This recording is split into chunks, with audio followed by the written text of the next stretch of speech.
If you're emotionally isolated, going through a hard time, a breakup, and you're doing things that are not within your core values, like eating Indian snacks, chips, cookies, cakes, creams, well, this video is for you. In the first video, what we did is we went over what's going on. We mind hygiened our awareness. We wrote it down so we didn't think about it. You can watch the first video. Here is the second video. In this video, we're going to talk about conditioning the mind to be nice to yourself. And that's the goal here. Fabulous. Mind. And especially when I write in orange and blue, number one, and then two, when I write on a flip chart, I feel so much better. And you can notice here how I'm just doing these little things that are decreasing my cortisol, increasing my oxytocin bond with myself, dopamine consecration, which is delaying the dopamine for a higher purpose. And now what we'll do is we'll condition our minds to understand how we can stay like this for as long as possible. And because it doesn't work all the time, how we just need to go right back to it.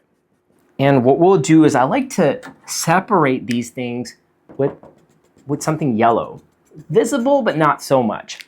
And what we'll do here is mind. You can see how I just love marking it up. And I really like putting the stars here, using different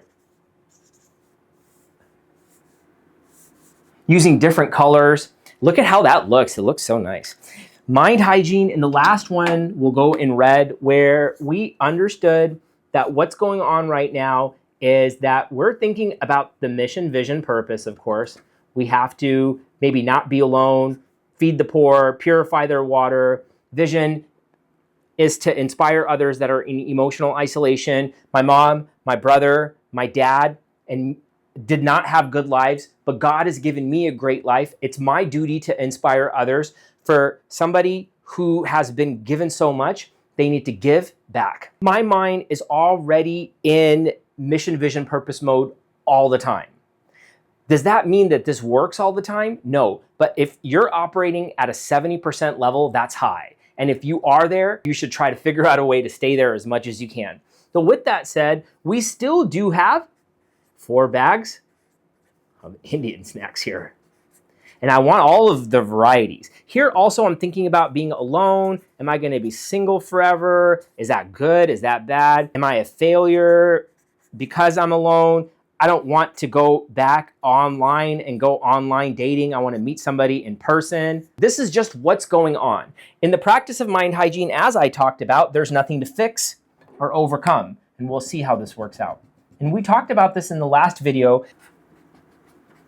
ACEs.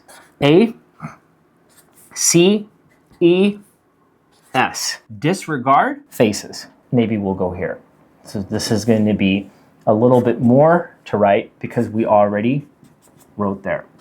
This is something that I've been doing for several years. The way I figured this out, and you'll see the vision room at the end of the video, the way I figured this out was through writing horizontally like this. If I hadn't have written horizontally, I just don't think that I could have really identified it. So let's see here how we can empower ACEs and disregard faces. We talked about this in the last video where we said accept your awareness. Here, what you've done is you've written it down and you just said, look, this is what's going on. This is what's inside my mind. You took an action step that you didn't want to. So now you can effectively communicate with yourself with compassion. You can communicate your compassion here because you're taking an action step. Embrace with empathy. That means that you understand yourself. You've taken enough time to forgive yourself for the things that you've done to other people. You don't have an implicit resentment mindset. You don't have a judgment implicit bias. Instead, you're walking around with an empathic implicit mind. That means that you're nice to yourself and understand others at the same time. And S, of course, one of my favorite things, a dialectical behavioral technique, rational emotive behavioral technique, eye movement desensitization reprocessing technique, where you soften the process. Don't make it seem like it's hard. And gosh, don't talk to anybody that says that these things are hard, because then you'll always think that it is. Let's disregard faces. This is one of my favorite parts. When we've understood this, let's just take the Indian snacks as an example. Oh, but I got to fix it. Let me go on a diet. Let me go on a diet. Let me exercise. These are ways to fix things. When you cannot fix something like this, what happens is that you develop resentment, your cortisol increases, inflammation increases, you can wind up with a heart attack or stroke later if you're constantly trying to fix your emotions. Anger. Of course, you're going to get angry if you cannot overcome something. Let me just overcome this. I got to fight this. No, the more you try to overcome an emotion, the more resentment you develop. That's why we disregard faces. Control. Oh, I got to control my mind. Oh, let me find coping strategies. I just got to deal with it. No, coping strategies and controlling the mind will lead you to develop resentment. When you develop resentments and you can't fix that, you need dopamine to quiet that down. Alcohol, cocaine, marijuana, gambling, sugar, carbs. And now do I have to give this up? Yeah, when I tried to fix and control my mind, of course. But when I accept and embrace it, I'm like, okay, what is my next best step in management? Blocking it out. Here's the thing about blocking something out, is that this blocking out behavior usually happens from when you're younger. From when you're 2 months to 2 years, social and emotional development take place. And that guides your adulthood in terms of your psychology and how you perceive life, your attachment patterns, and so forth. If you're constantly blocking that out, you won't have enough time to forgive yourself. Imagine that day where you're walking around, you have a shirt on that you don't have to worry about, your stomach is not hanging out of that shirt, you're not sitting around at home hating somebody and then eating like crap. Well, if you're constantly blocking your mind out, then you're not going to be able to ever understand that. And then being strong. Being strong, what if you're positive? You're like, hey, look, why are you saying don't be positive? I'm like, well, what about when you're negative? What happens then? Are you going to judge yourself? Are you going to say bad things to yourself? Do you need to quiet the dopamine down? Are you going to develop high blood pressure? Are you going to get high blood sugar? Are you going to get a heart attack? That's what can happen when you try to engage the mind in judgmental behaviors. These are all judgments. Good or bad is a judgment. Fix is a judgment. Overcome is a judgment.